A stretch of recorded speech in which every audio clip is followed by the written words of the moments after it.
Disciplina Pericidium Civitas. Hello, everyone, and welcome to the Tiltingground Untitled Notre Dame USC football podcast. I'm Michael Muto, and I'm here with Greg Flamong. Hi, Greg. Hey, buddy. That was fun. You know what that was? That was super fun.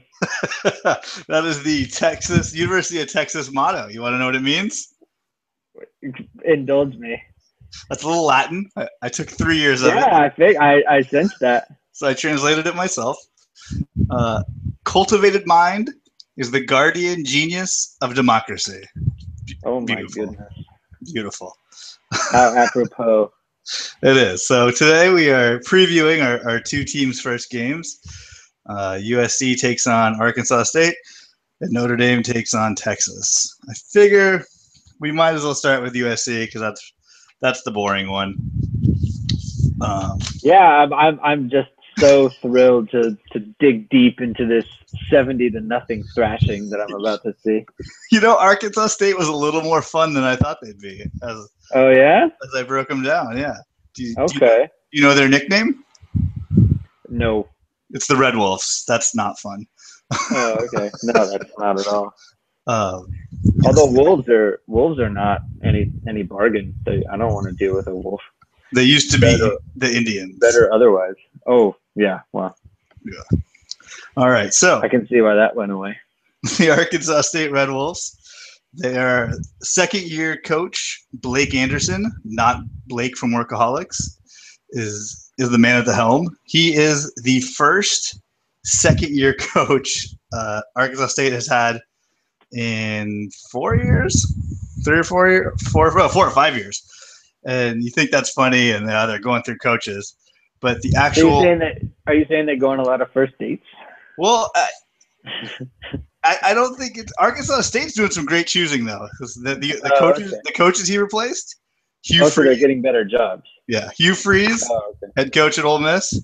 Brian Hartson, head coach at Ohio State, and Gus Malzahn at Auburn. Wow, I know. Who's who? It's a who's who of college football right there. I had no idea. So Blake Anderson, if he's as good as these guys, we'll see. I think they upped his buyout each year just to make sure no one stole him. The man at the helm, or the man behind center, excuse me, the man at the helm is Blake Anderson, is Freddie Knighton. Freddie spelled F-R-E-D-I.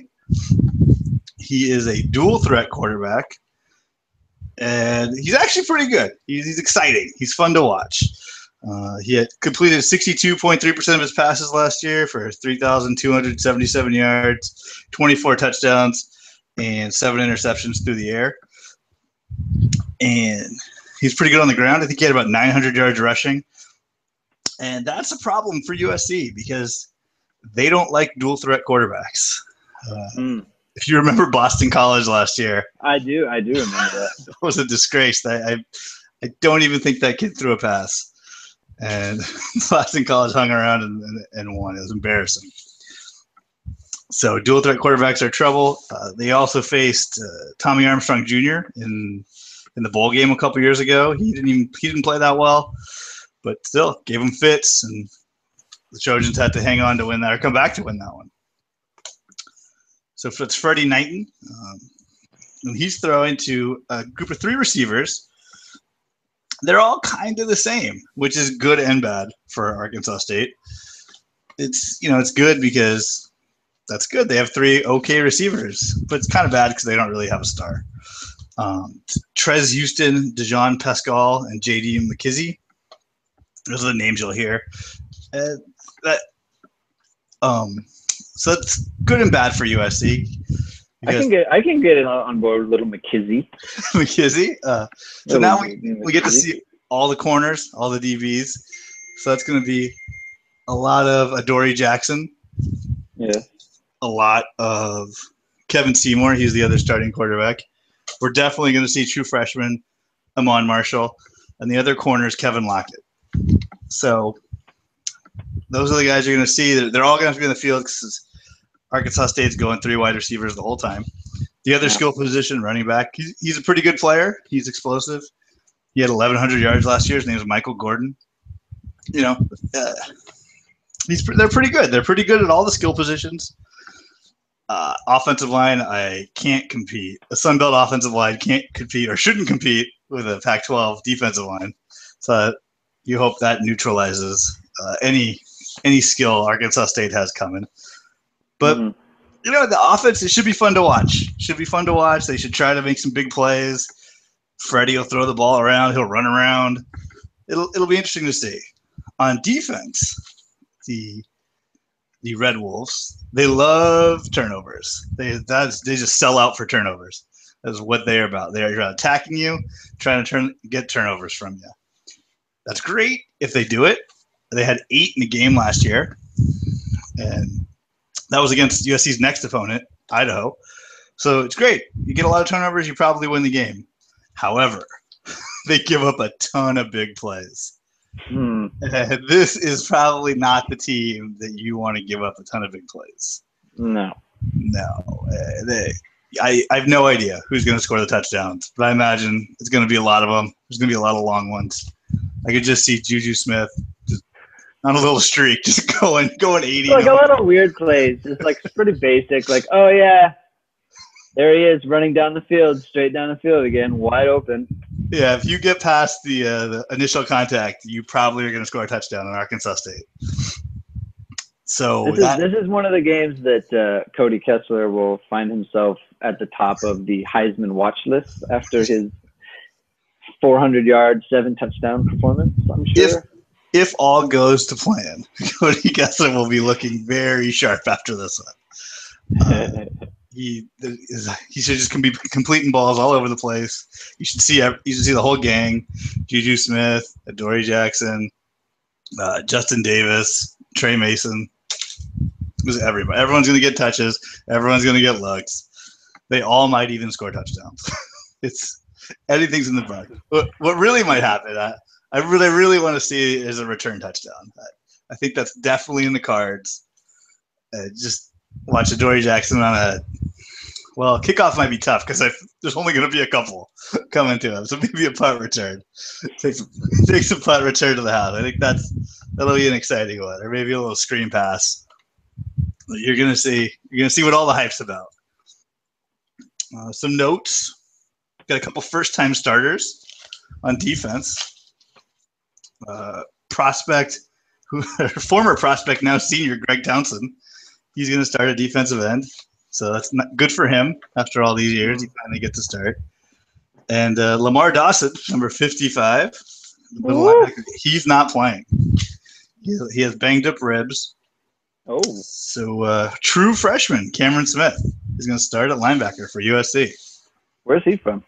I don't know. I didn't write that down. Is he? So do I have a number?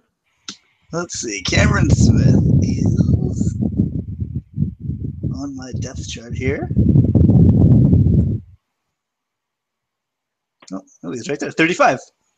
35. Okay. He's a communications major, and his Twitter handle is @CamSmith46, which I assume was his high school number. Or at Smith Cameron 55. So I guess he thinks he's going to be the future of linebacker at USC. I like it. Hey man, it's good. You gotta love that confidence. Gotta love the confidence. I think another first-time starter is the safety. That is Chris Hawkins. So that's fun for him. I think they said all the safeties are going to get looks. And this is a good team to do it since they throw the ball around a lot. You can see who knows what they're doing in coverage, who can play man, who can play zone, who matches up against what type of receiver. Because although Arkansas State might not be all that skilled, or all that good, they're a Sun Belt team, but they do have a lot of players who can make plays, and it'll be better than just running the same practice plays against themselves, like USC's been doing for the last months.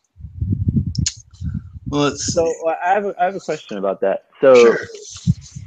So you're talking about like USC's been running the same practice plays against each other, in spring, fall practice. That's how it works. Would you say that the competition that they face in practice every day is more difficult than the actual game? I mean, this is a considerable step down, right?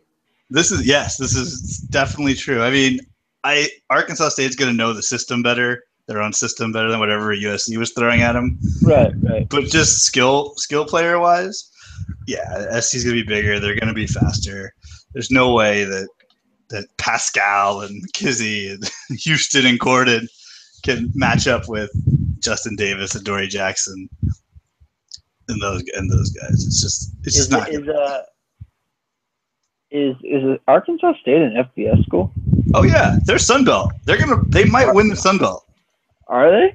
Yeah, they very well might win the Sun Belt. They went to a bowl game last year. They actually had a better record than Texas. Oh wow! Yeah, they're no joke. 7-6. Maybe we should not call them the boring game. Maybe the boring game will take place at South Bend on Saturday. No, this will be the boring game. I promise. But yeah, before we go, and head over to Notre Dame. So Las Vegas has the line at USC minus 27.5. Ooh. What are you thinking, Greg? What's the over under? I didn't write that down. Thank you. Oh, okay. Making me like unprepared again. No, it's fine. I mean, it doesn't really matter. I'm taking the over 27.5. Yeah, me too. I think it's going to be close, but I see this mid 40s to low teens. And that should just about do it. Yeah, I mean, I don't even think it'd be mid 40s. I think it'll be the 60s, mid 50s. Honestly, I think it'll be like mid 50s to low like 6s. It's just gonna be, yeah. I mean, it's just a different level of football, like no disrespect to the Sun Belt. No. It's just a different level that they're playing at. Yes. So, I mean, I think Freddie gets a touchdown. Freddie with an eye. Oh, yeah. All right. So maybe, but they'll block the extra point. I did think that was going to happen too. It's funny. I didn't want to say it and look stupid. All right, let's go to the Midwest here and go to Notre Dame, Texas. All right. So, as you said, Notre Dame opens the season against the Texas Longhorns. They are led by Charlie Strong, the former Notre Dame assistant. He coached the D-line in the late 90s, early 2000s, along with Urban Meyer. They were both on the same Notre Dame staff. That's Lou Holtz, right? It's Bob Davie, actually. Which is, I mean, the guy was the third best coach on his own staff. And amazingly enough, like neither of them ended up at Notre Dame, which is funny. But I guess that's the way it goes. So Charlie Strong is in his second season. Texas struggled last year. I actually didn't write down their record, but I know it was a losing record. They were 6-7. 6-7. That's they right. lost. They got blown out by Arkansas in the Texas Bowl. That's how they ended their season. Right. Yeah, I mean, it was expected. When Charlie Strong came in, he was he basically made wholesale changes. I mean, kids were transferring left and right. It was unbelievable, and it was almost a welcome thing from Charlie Strong. Like, he really wanted to change the culture. I think things had gotten a little lax at the end of Mac Brown's era there. There was some entitlement issues going on, and he came in and, people kind of, like, he announced it, things are going to be a lot different, and people started it was a mass exodus. But obviously when that sort of thing happens, people around the program, they usually get behind that sort of thing. They're usually like, okay, like, we're cleaning up the culture. And the head coach usually gets a little bit of leeway there. He usually gets about a year to kind of get things under control. So he didn't get a lot of too much heat last year for their 6-7 record, but if they don't show some improvement this year, there's going to be some talk that year 3 is going to have to be really good. They're going to be led by Tyrone Swoops, I believe. It's Yes. spelled, yeah, Tyrone Swoops. I thought it was spelled Swoops, but Tyrone Swoops is what it is. He was a sophomore last year. He played in 13 games, threw for 2,400 yards, 13 touchdowns, 11 interceptions. He is also a dual threat kind of guy. He had 108 carries last year for 262 yards and 4 touchdowns. He's not really like a read option kind of a player. A lot like Everett Golson. I mean, Golson, they ran read option some, and they'll do that with Swoops. But it's not something that they're going to feature. Certainly not anything that Notre Dame's going to feature with Malik Zaire. I mean, they're going to be running a lot of zone read against Texas. Swoops is more of a, the pocket breaks down. He can scramble and throw, or he can get you, a first down on maybe 3rd and 8 if people don't keep their lane discipline. So he's a running threat in that sense, but he's not a type of person that I feel like he's not Denard Robinson, who's going to come in and run for 500 yards and 4 touchdowns. At least I don't think. Now, do you think, speaking of guys who could run and break plays, Swoops is embattled from everything I saw. He's the clear-cut starter, but there's a freshman, Jared Hurd, who is going to play. The rumor is he's going to play. He's definitely playing. He seems like that speed guy you're talking about who could break plays wide open. He's definitely playing, and he's one of those guys that, like, when he comes in, you just don't know. I mean, you know what they plan to do with him, but Notre Dame hasn't really seen him. If I had a nickel for every time some no-name quarterback came into Notre Dame Stadium and had the game of his life, Denard Robinson made his whole career out of playing Notre Dame. So,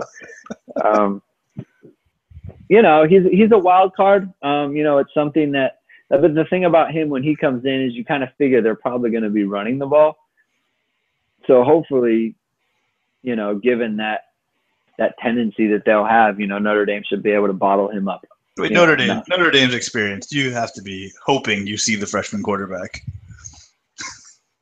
It's like you said, they are experienced. They should be able to deal with whatever they see. I mean, if they can't handle him, then let's not even make the trip to Clemson, because Deshaun Watson is not he's a whole nother problem. So if they can't handle these guys, then they have some real issues. At running back, Texas is going to feature Jonathan Gray. He's a senior. He ran for about 600 yards last year and 7 touchdowns, 4.3 a carry. I mean, he's solid. Notre Dame recruited him out of high school.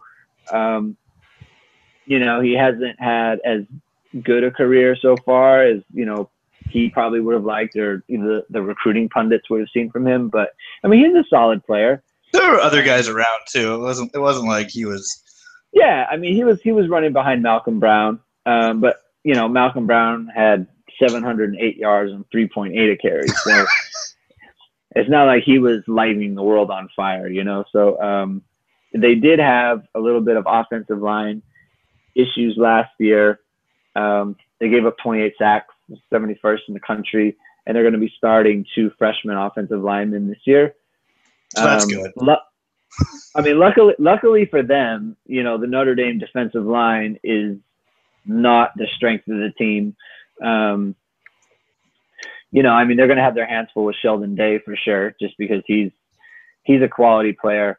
Think of a poor man's Aaron Donald, kind of a guy. Just he's a little undersized for where they play him, but he's really shifty. He's crafty in the pocket. He plays inside a little bit. I know Notre Dame wants to move him on the edge and get him after the passer, but that's really just because they don't have any defensive ends. I mean, they have defensive ends, none that they have any confidence can get after the quarterback. Right. Not edge rushing defensive ends. Right. So so Texas, it's a pretty good game to be breaking in freshman offensive linemen. I mean, no one really wants that, but if you're going to do it against Notre Dame, I'm sure Notre Dame's saying the same thing. Like, oh, good. We can see what we got against against these young guys, these young offensive linemen who don't know what they're doing. We can try different stuff, see who hits, see who doesn't, with not very much risk involved. Right. I mean, yeah, exactly. I mean, both teams look at it as kind of a positive. You know, I'm sure Texas is going to want to try to come out and run right at Notre Dame, which, you know, I'm personally okay with. I mean, last year, you know, people, the way they ended the season with all the injuries that they incurred in the front seven, you know, people feel like, oh, Notre Dame is a team who can run on. Well, they gave up 3.3 yards a carry in September last year and 2.8 yards a carry in October last year. So before the injuries happened, you know, this was a team that you didn't just come in and run against. And, you know, early in the year, they didn't play that strong of teams. But, I mean, in October, they played Stanford. They played Florida State. They played North Carolina. And they gave up 2.8 yards a carry. You know, obviously, they lost Jerron Jones, who was playing at that point.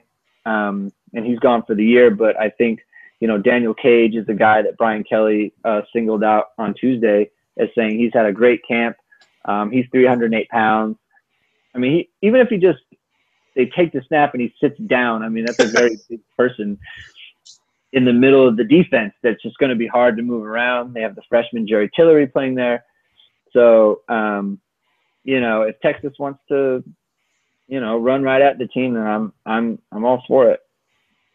You figure the linebackers will clean up right behind them too. Yeah, I mean, and that should be the strength of the team. You know, to be honest with you, Texas lost their two leading receivers in John Harris and Jackson Shipley. They're going to return Marcus Johnson, who had 27 catches for 313 yards and a touchdown last year. Freshman Amonte Foreman, or he was a freshman last year. He's a sophomore this year. He had 10 for 188 and 2 touchdowns. So obviously you see 18.8 yards a catch, and you figure that's a guy who can get down the field. They got a guy, Ja'Cory Warwick, who has a really fun name. He had 10 catches for 94, no touchdowns, but you know, they obviously, I mean, this is Texas. They have some speed at the you forgot Dale Johnson Sr., which is one of my favorite names on the depth chart, because that means there's a Dale Johnson Jr., but how old could Dale Johnson Sr. really be? I did not see him. Oh, yeah. He must not have played last year. And there's another freshman on the receiving corps, a guy named John Burt, who all the Texas guys were talking about. So okay. Him and Jared Hurd may have a little trickery up their sleeve as freshmen. Okay. Some freshman fun. Unfortunately for those receivers, Notre Dame secondary is going to be the strength of this team. So, or at least the defense. You know, they've got Kavari Russell, who came back from suspension. You know, he's looking at a first or second round grade after he comes out this year. Cole Luke held his own against some of the best receivers in the nation last year. Devontae Parker against Louisville. I want to say he had like one catch against Cole Luke last year, and they were matched up together all game.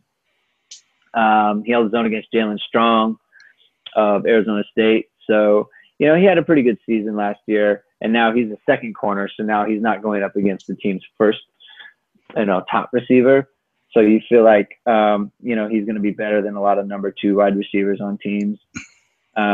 Safety Max Redfield is getting a lot of preseason pub. I think just for his stature, really. I mean, he didn't have a great season last year, and we mentioned in the last podcast he got benched. So, but he's gotten a lot of pub positive comments from Brian Kelly, in fall practice. And who was that? Who got the positive comments from Brian Kelly? Max Redfield, the safety. Oh, okay. Got it. Yeah, number 10. That's who you're going to be looking at. The guy to focus on for Notre Dame, at least defensively, is going to be Jalen Smith. He's going to be moving around all over the place. He needs to be a star, and Notre Dame expects him to be a star. Since he's on the cover of Sports Illustrated, what do you? He's on the cover of Sports Illustrated. What do you expect from him? Is he going to get sacks? Is he going to get tackles? Is he going to get an interception? What's he going to do on Saturday? Interceptions are kind of hard to predict, especially from the linebacker position. Don't tell Tyron Swoops that.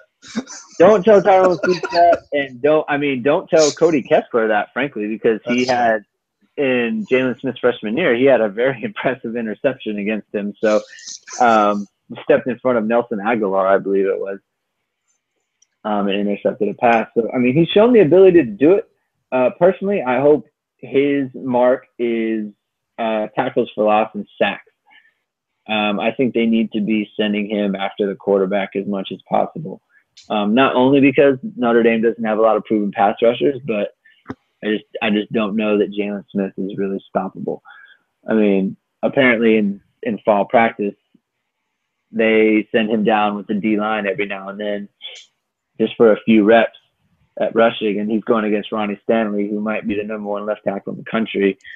And Jalen Smith is, showing him a thing or two. So I expect a lot. I expect a whole lot. I don't want to say double-digit sacks, but I expect him to be a real problem for teams. Finally the kind of guy that Notre Dame has that every other team is like, man, I really wish we had him. So that's kind of the offensive side for Texas and defensive side for Notre Dame. Defensively, Texas was really good against the pass last year. They were 11th in passing defense at 184 yards a game, and 26th in total defense with 348 yards a game. Obviously Charlie Strong is a defensive coach. He's done a lot of good things he did a lot with Louisville. He was the defensive coordinator for Urban Meyer's national championship teams. He's a really good coach. He's going to put together a really good defense. So that'll be interesting to see. Notre Dame's offense with, Malik Zaire in his first year as, the true starter. How is he going to react? Charlie Strong's going to have some tricks for him. He's going to, show him some things. He's going to have the defense flying around. How Notre Dame responds to that is going to be interesting. This defense is pretty green, though. They lost 6 starters last year. They lost 6 starters. They returned, I believe, their leading tackler. Let me pull up his info. He's a former walk-on, Dylan Haynes. He was a sophomore last year. He intercepted 4 passes for 98 yards and returned 1 for a touchdown. Hey. He's their leading returner, so he's the top returning tackler on the team. He had 74 tackles last year, I think, from the safety position. But they did lose a lot. They lost Malcolm Brown off the D-line last year. First round pick of your New England Patriots. They lost Jordan Hicks, Steve Edmonds. So, they definitely have to replace some players. But you just kind of expect that Charlie Strong's always going to field a somewhat strong defense. In his first year at Texas, they were 26th in total defense. So, that's a formidable team. The question is, will Notre Dame be able to run against them? In the last podcast, I talked about the offensive line and kind of the 3 in the middle with Nick Martin, Quentin Nelson at left guard, and Steve Elmer at right guard. How good of a push can they get up the middle? If Notre Dame can, get around 5-6 yards of carry, Texas is going to be in real trouble. They're going to have to, bring up the safety. Perhaps Dylan Haynes, maybe he's going to have to play close to the line of scrimmage. And if you get Will Fuller matched up against, whoever, I don't know that it really matters. He's outrunning Ronald Darby last year. He's one of the fastest players in the combine, in the NFL combine. You get him matched up one-on-one against anyone, he's going to win that battle. And I think Notre Dame, what they're going to lack in, quantity of passes, they're going to get in quality. I really think Notre Dame's going to try to push the ball down the field this year, mostly because it's kind of a deep throw is not really, you don't have to make a read. You don't have to go through multiple progressions. It's like, oh, Will Fuller is one-on-one. Okay, I'll take a shot with him. It's kind of the Ohio State model, right? They run the ball all the time, and then all of a sudden the quarterback pulls it out, and he's got a guy running by himself because everyone's so worried about the run. And I think that's what Notre Dame wants to go with in this game. It's a pretty sound strategy. Yeah. I mean, it's the kind of game that frankly Notre Dame needs to win comfortably. Texas, they're in the second year of Charlie Strong's era. I expect them to be improved. This isn't really anything against Texas, but he's just building his program. And this is Brian Kelly's 6th season. It's his deepest team. It's his most talented team. I mean, Notre Dame just needs to be on another level than Texas.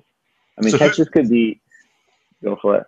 That's it. Who's going to be the offensive star for Notre Dame on Saturday? The star? The star, yeah. If you're awarding offensive player of the game, who do you think is going to get it and how? I'd have to say Zaire. I mean, he's definitely going to run the ball a lot. He'll probably run the ball more in this game than he does in any other game this year, just because A, he's never going to be fresher. B, he's a natural runner. So his mind's going to be racing. So when he drops back, and if he sees something that looks weird, it's like, that looks funny, I'm just going to run. And I personally don't really have a big problem with that. I mean, he's a good runner. I mean, that's what he does. So he's going to have opportunities to run the ball and the read option. They're going to be running that a lot. I've heard some rumblings that they're going to run some up tempo as well. So that means they're going to have more plays. I think every college football team has said we're going to be up tempo this year. That may be true, but I think Notre Dame is definitely going to try at least. And it's easier to go up tempo when you're running because you don't have to worry about incomplete passes, sapping all your momentum. I don't see a bunch of tackles in the backfield for Texas, just because with the read option, it's just kind of hard to get those.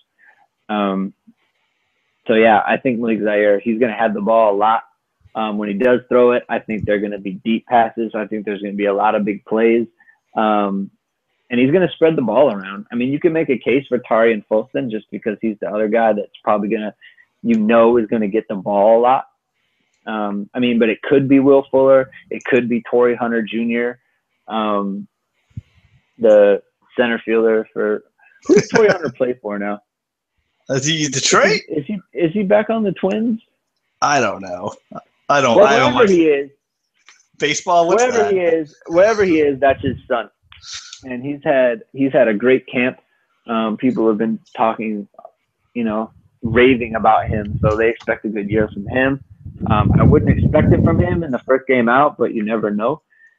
So if it's not Zaire, I would say it's probably going to be Tarian Folston because he's the one who's most likely to touch the ball between 15 and 20 times. Torrey Hunter's a twin. You were correct. Torrey Hunter Jr.? No, regular Torrey Hunter. Oh, okay. Torrey Hunter Sr. is a Minnesota twin. Okay. Yeah, I thought I remembered him going back. So yeah, if I had to put a prediction on it, I would say. Well, hold on. Let's see what Las Vegas says. Okay. Las Vegas has this. I want to say it's 10. You're close. You're really close. It's Notre Dame by 9.5. 9.5. Okay. I'm taking the over. I want to say it's going to be like 41-17 or something. See, I'm going to give the points as well. But I think this is going to be a really boring game. I think, like you said, Notre Dame's going to run the ball. Texas probably won't be able to stop them consistently. I mean, they'll stop them enough to there'll be long drives. Notre Dame will get a couple touchdowns. Texas will score here and there, but they're gonna turn the ball over. It'll just be going back and forth, slow plodding game.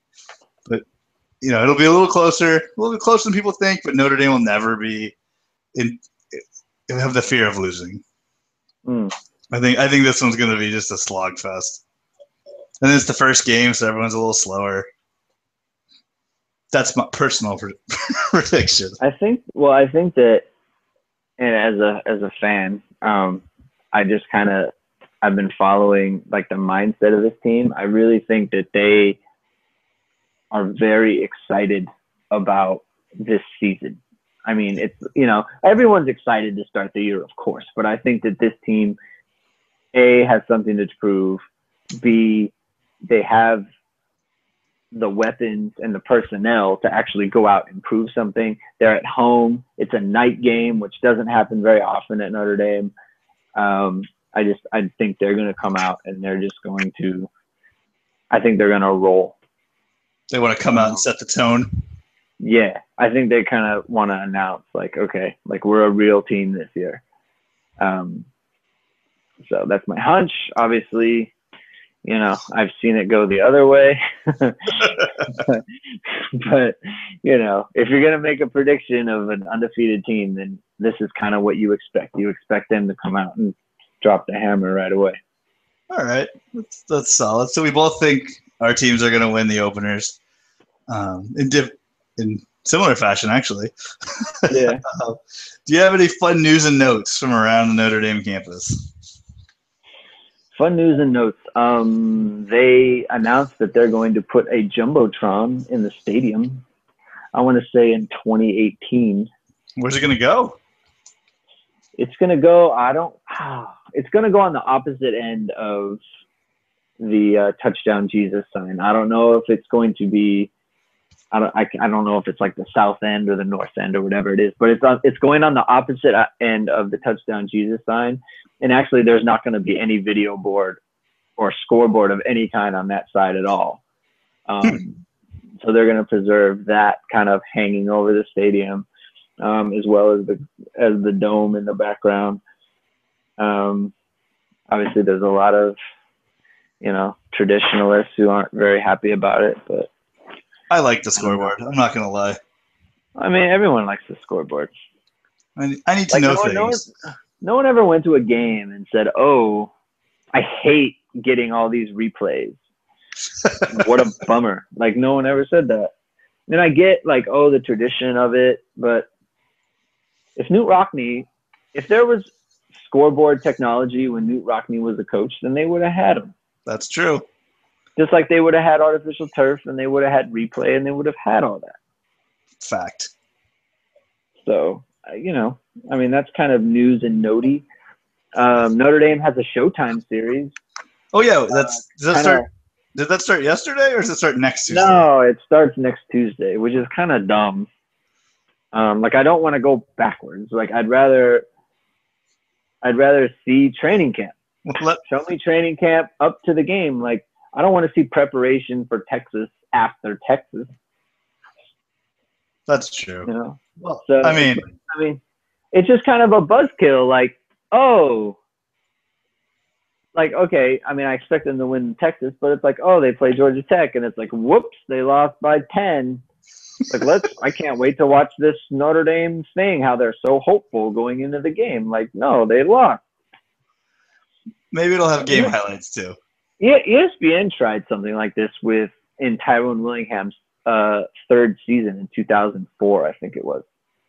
Did they have to stop because it made everyone sad? They did. They stopped it. Like, it was 3 weeks into the season, and no one was watching because that team was doo-doo. And so they just stopped running it. It should be interesting. We'll get to know the players a little better. We'll see. Yeah, I mean, I'm obviously watching every second. So. I finally have a reason to pay for Showtime and not look at my cable bill every month and get mad. Exactly. Let's see. What's going on at SC? There was a fun story going around at USC, actually, and I had to do a little research, which is something I thought I wouldn't have to do in my hobby. Is this separate from the Sark thing? Did we talk about that last podcast? We did talk about Sark last podcast. Okay. All right. Oh, this is separate. This is something Sark did, but football related. So USC is signing blue shirts. And I'm not going to lie. I heard of gray shirts. I heard of red shirts. I didn't know what a blue shirt was. I don't know what a blue shirt is. So I had to look it up. So USC signed a blue shirt punter. So that was fun too. So they're wasting a scholarship for next year on an Aussie rules punter.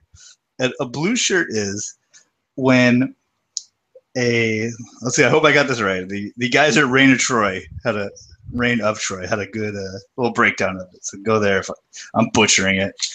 A blue shirt is when a player was not recruited and did not have an official visit, an in-home visit or an official visit on the campus.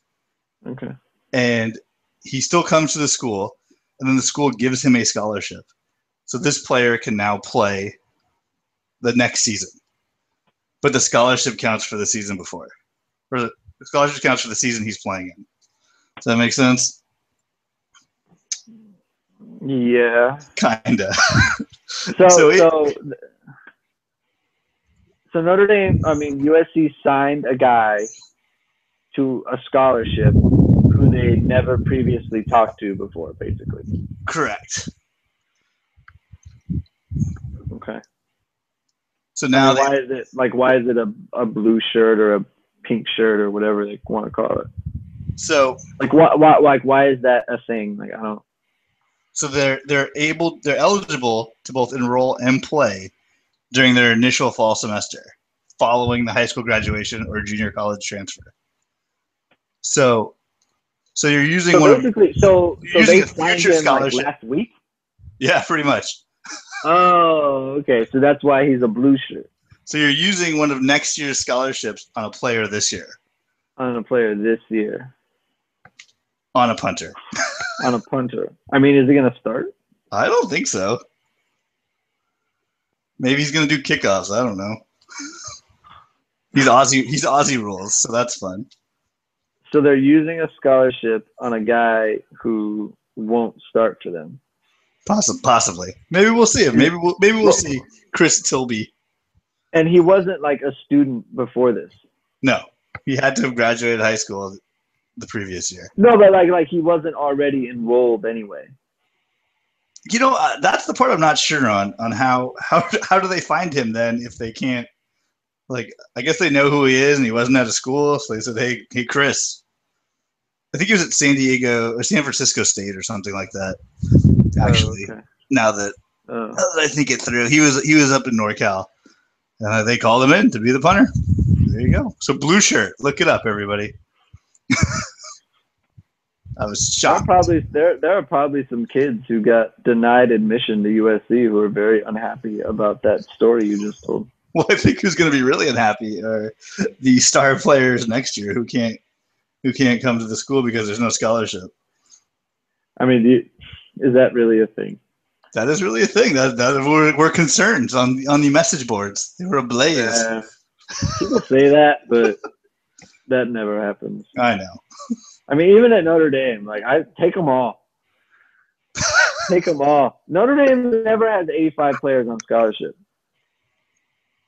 Ever. They always, like, people transfer. Everett Golson transfers. Notre Dame's got Matt Hegarty, he's a starting center at Oregon. He left Notre Dame this year. Notre Dame has backups. Notre Dame has backups starting for college football playoff caliber teams. Backups, Mike. I mean, that means you're a good recruiter, right? Backups, Mike. I can't call them a playoff contender. They've got backups starting for Oregon. Boom. That's real. That happened. That's factually correct. Well, I'm excited for the games on Saturday. I'm very excited to not just read about players, to actually get to see them do things. I'm excited too. Show me some sports, man. Some this real speculation. This is just no good. Man. Oh man. So we'll actually have real plays, real players, real situations to talk about next week. Fun news: my wife is going to the game. Ooh, so she could tell us all about the environment. She's going, and I'm taking care of our daughter. Well, someone had to. Yeah, someone had to. Oh, I had another piece of fun news I totally forgot about. Since you have to watch the game on TV, that reminded me. I emailed you about this. for the Pac-12 network may be on DirecTV before the season. Oh yeah, I heard that. I heard something about that. Which is great because I don't know how I'm gonna watch the game on Saturday. I know. We have It's gonna be very hard for me to break down the film if I can't watch it. Maybe I'll tailgate at my mom's house. I think she has Dish Network. But yeah, so Pac-12 network maybe on DirecTV. All right. Having said that, we got real games this weekend. We'll break them down next week, and then we'll preview the following week's games. So there'll be some good content next week. Greg, what's your Twitter? At Greg2126. To follow Greg for all his fun Notre Dame tweets. I'm Michael Muto at twitter.com, or you can follow the website, Tiltingground, TILTINGGROUND, no space, at twitter.com. Follow us on iTunes. I believe you can do that now. And that is it for today. We appreciate it, and we'll see you next week. Bye, Greg. All right. Thanks, buddy.